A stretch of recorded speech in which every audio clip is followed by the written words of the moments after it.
Regal Day. We will now explore the nervous system. So this is the master control system of the human body. So sa madaling salita, ito yung sistema na nagkokontrol sa lahat ng ating galaw, pag-iisip at damdamin ng mga tao. By the end of this lesson, students should be able to identify the structure and function of the nervous system, recognize the parts and roles of the endocrine system, explain how biology and experience interact, list methods and challenges in studying the brain and biology. Techniques to learn about the brain and neural functions.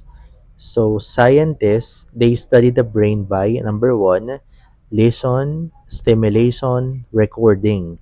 So, kapag sinabi natin na lesion, they study effects ng brain damage. Kapag stimulation, it activates brain areas electrically. And then kapag naman recording, it measures the brain signals para siyang EEG.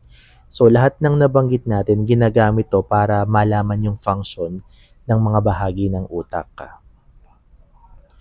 Greek philosophers linking mind and brain, Hippocrates said emotions and thoughts come from the brain. And itong idea na to, it was confirmed by Plato. Galen believed brain fluids in ventricles control our senses and movement. So dito, sinasabi na yung utak daw ang pinanggagalingan ng isip at damdamin. So ito ay nakabase sa mga Greek philosophers. Franz Gall and Spurzheim, they associated skull bumps with personality. Pero tandaan natin, mali ang theory na to. But still, it helped the scientific brain localizations. Kahit na mali, yung phrenology, meron siyang ambag sa pag-aaral sa mga particular na bahagi ng utak ng tao. Phineas Gage personality change after prefrontal cortex injury. So nagpapakita ito ng brain behavior connection. Si Paul Broca naman, he found the brain area critical for speech through patient's autopsy. So may iba pang kaso tulad ng stroke at Alzheimer's disease ang nagpapakita kung paano maapektuhan ng brain functions dahil sa damage.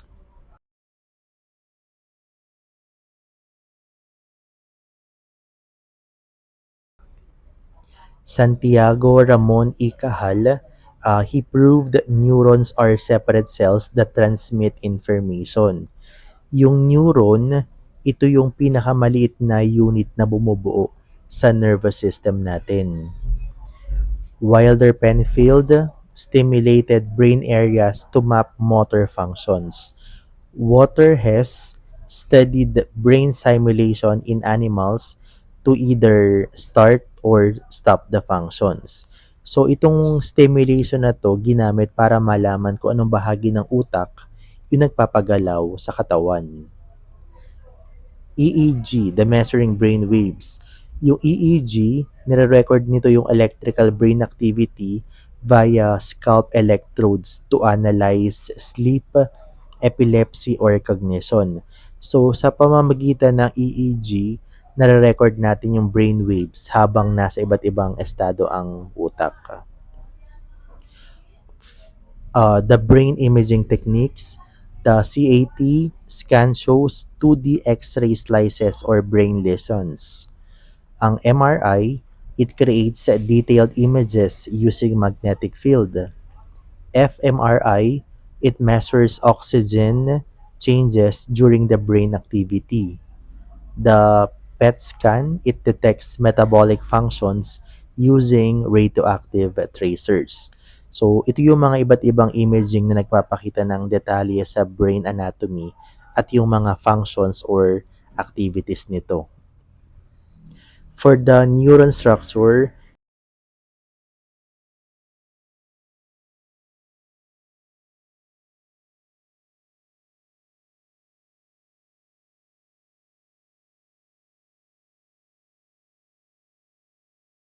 neurons have the cell body or the soma with nucleus or for cell survival. The dendrites, it receives signals. So axon, it sends signals often covered in myelin to speed transmission. Ang soma, dendrites at axon ay tumutulong sa pagtanggap at pagpapadala ng mga information sa utak natin. Acetylcholine, it controls muscle contraction and brain arousal. Glutamate, main excitatory neurotransmitter for learning. GABA, inhibitory neurotransmitter that calms the neurons. Dopamine regulates movement and reward. Norepinephrine, it activates flight or fight response. Serotonin controls mood and sleeps. So kung mapansin nyo, yung mga neurotransmitters, sila yung mga chemical messengers na nagpapaandar ng utak at ng katawan ng tao. Now, let's go to the organizing the brain or the location and functions. So, the brain divisions by location, the hindbrain. So, these are the basic functions. Meron tayong midbrain, the sensory and movement. Forebrain, higher functions. Functionally, McLean's triune brain. Central core, primitive. Limbic system, sa emotion, at cerebrum sa intellect. So lahat ng mga nabanggit natin na parts ng brain, meron silang kanya-kanyang mga functions. So the medulla, yung medulla, it controls breathing and reflexes. The pons, it regulates attention and sleep. Reticular formation, it controls arousal. Cerebellum, it coordinates movement and balance.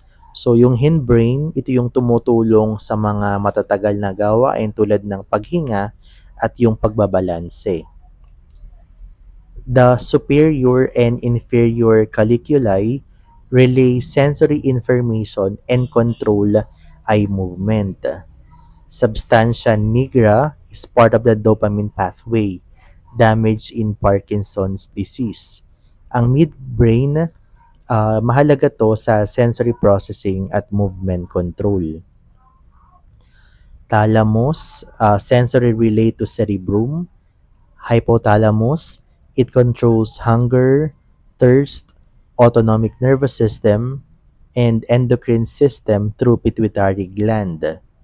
The limbic system, it controls emotions and instincts. Cerebrum, it controls movement, speech, problem solving, and learning. So, yung forebrain naman, ito yung pinakamalaking part ng brain natin na kumokontrol sa mabilis na pag-iisip at sa damdamin.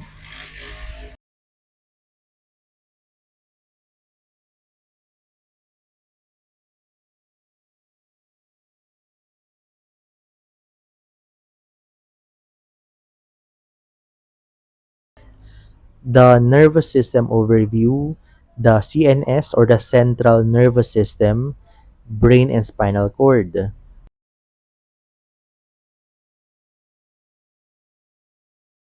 Yung PNS or the peripheral nervous system, it connects CNS to body and environment. So, the nervous system, meron siyang dalawang parts na nagsisilbing communication network ng katawan natin.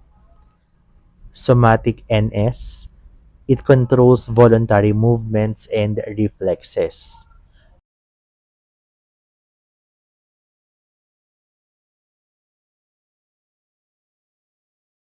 Autonomic NS, it controls involuntary body functions. It has sympathetic, yung fight or flight, and parasympathetic, rest and digest na parts. So, yung somatic, ito ay para sa kusang kilos, habang autonomic naman yung para sa hindi automatic na mga gawain. The sympathetic increases heart rate, dilates pupils, reduces digestion during stress.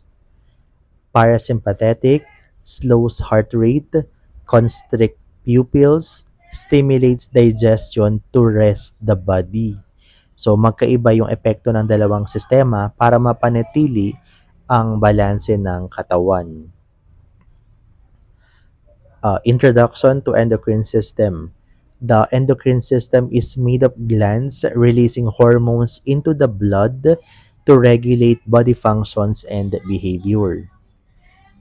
Pituitary gland or the master gland, it releases ACTH, prolactin, growth hormone, vasopressin or oxytocin. Thyroid, adrenaline glands, gonads, pineal gland also produce key hormones. So marami tayong mga hormones ang regulasyon sa iba't ibang proseso ng katawan tulad ng paglaki, stress, or reproduction. So ito naman yung hormone effects. The thyroxine, it regulates the metabolism. Adrenaline, fight or flight response. Corticosteroids, energy release and immune suppression. Testosterone and estrogen, the sexual characteristics. Melatonin, sleep-wake cycle. So itong mga nabanggit natin na hormones, mahalagang papel sila sa health at saka sa behavior ng tao.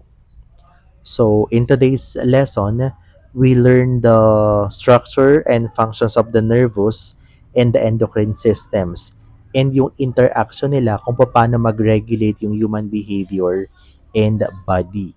So dito rin, natutunan natin kung paano naging mahalaga yung sistema na to na naayos sa ating katawan at isipan.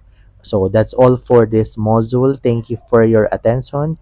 So if you have questions, just ask. Thank you.